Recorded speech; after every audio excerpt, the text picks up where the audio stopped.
છે પ્રજાસત્તાક દિન. તમે સૌ શાંતિથી સાંભળો એવી મારી નમ્ર વિનંતી. જય હિન્દ કહીને હું મારી વાત શરૂ કરું. પ્રજાસત્તાક દિનના મહિમાને વંદન કરું.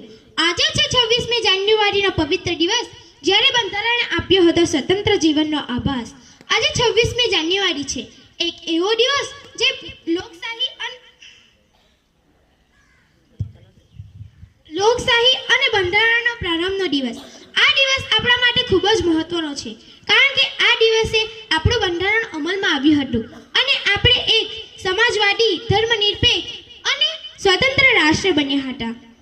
26મી નવેમ્બર 1949ના દિવસે આપણું બંધારણનું માળખું તૈયાર થયું. 26મી જાન્યુઆરી 1950ના દિવસે આપણું બંધારણનું માળખું સત્તાવારી રીતે અમલમાં આવ્યું. આ દિવસને વિશેષ પસંદ કરવા પાછળનું એક ઐતિહાસિક કારણ છે.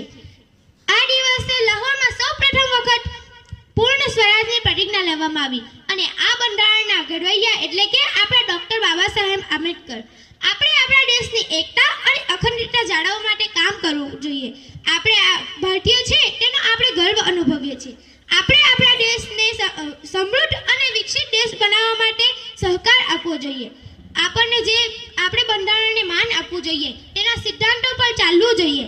આપણે એકબીજા સાથે ભાઈચારા અને પ્રેમથી રહેવું જોઈએ. આપણા દેશને આગળ વિકાસ માટે મદદ કરવી જોઈએ. જે શહીદોએ આ બલિદાન આપ્યું છે, જે શહીદોએ પોતાનું બલિદાન આપ્યું છે, તેને આપણે ક્યારેય પણ ભૂલી શકીએ નહીં.